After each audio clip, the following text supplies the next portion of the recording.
Booster conclave आयरवाइन 2023। तो दोस्तों, इसके पीछे की एक कहानी है और ये कहानी की शुरुआत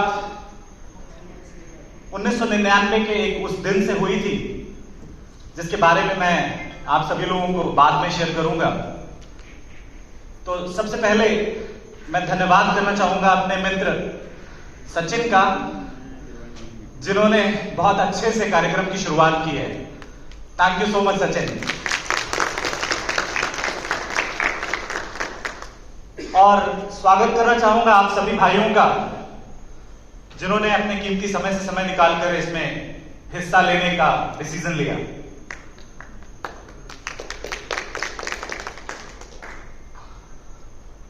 तो भाइयों, सवाल है इस इवेंट को शुरू करने के लिए, एक सवाल है क्यों, कि आज हम सब यहां इकट्ठे क्यों हुए। So we are here to create 3x booster growth in our business. हाँ जी दोस्तों, 3x booster growth for our dealership. तो दोस्तों, मैं बात कर रहा हूं किस डीलरशिप की। ये कौन सी डीलरशिप है? तो दोस्तों, ये डीलरशिप है हमारे किसी भी ब्रांड के लैपटॉप, डेस्कटॉप या प्रिंटर, नेटवर्किंग प्रोडक्ट, सीसीटीवी ये सारे प्रोडक्ट्स की बात कर रहा हूं। Component, accessories, anything and everything of IT hardware component. Yes दोस्तों, तो मैं बात करना चाहूंगा इस डीलरशिप की। तो दोस्तों, आज के इस कॉम्पिटिटिव समय में कैसी दिखती है ये टिपिकल डीलरशिप, ये एक बहुत बड़ा सवाल है। तो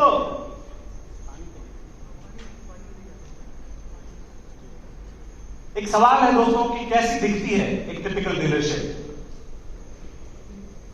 हर रोज आपने सुना होगा कि एक दुकान खुलती है और वहीं आपने यह भी देखा होगा कि कुछ बंद भी होती हैं।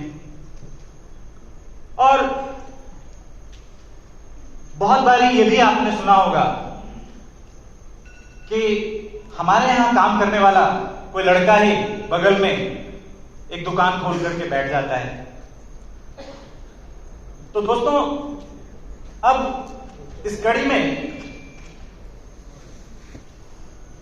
क्या ऐसा कभी हुआ है कि आपके पास जो काम कर रहा था उसने अपनी दुकान खोल ली हो, बाहर निकल गया? ऐसा कभी हुआ है किसी के साथ? बहुत बार हुआ है।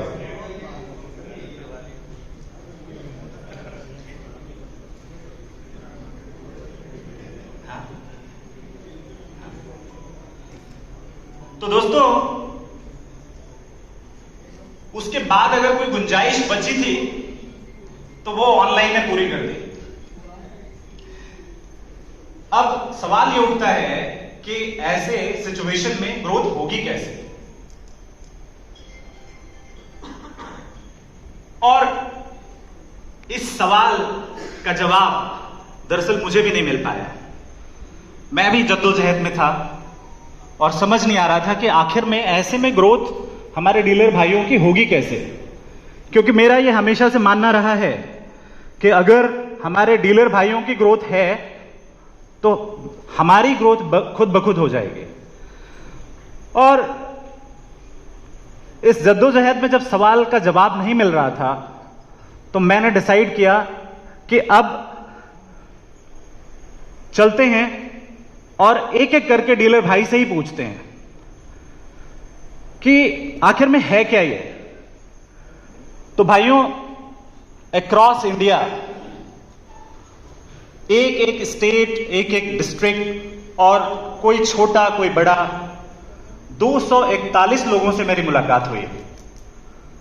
और हर डीलर भाई के पास बैठने के बाद मुझे बहुत ही अलग अलग तरह के इनसाइट्स मिले।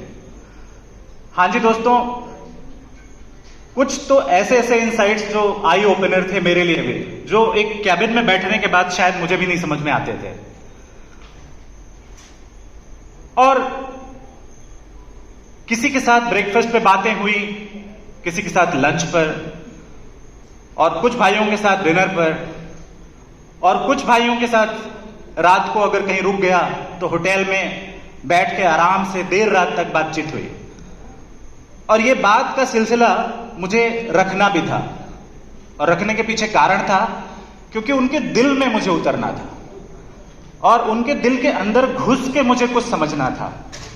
क्योंकि अगर मैं ऊपर ऊपर से समझ पाता तो शायद मुझे ये 241 भाइयों से मिलने की जरूरत भी नहीं होती। और जब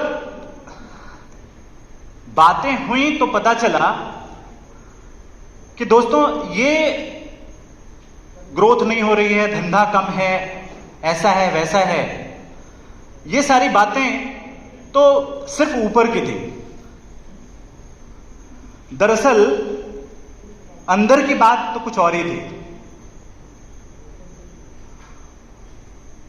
और ये जो अंदर की बात थी वो हिला देने वाली थी। हां जी दोस्तों, एक ऐसा डर और एक ऐसा अंदर से ख्याल उनको बार बार डरा रहा था कि भाई मेरे बाद मेरे बिजनेस का क्या होगा? क्या मेरे बिजनेस को आगे वाली जनरेशन आगे बढ़ाएगी क्या?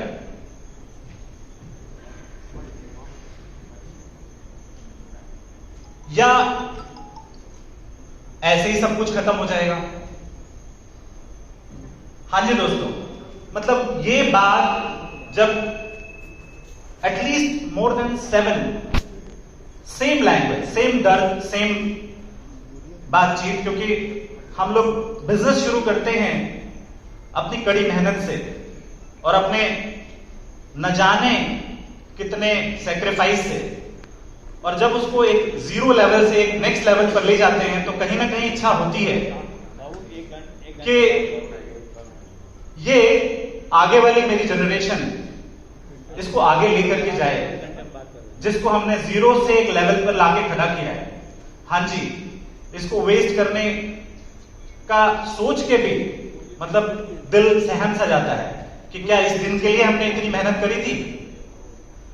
हां जी दोस्तों, तो सवाल था कि ये जनरेशन आगे बढ़ाएगी या सब कुछ यहीं खत्म हो जाएगा?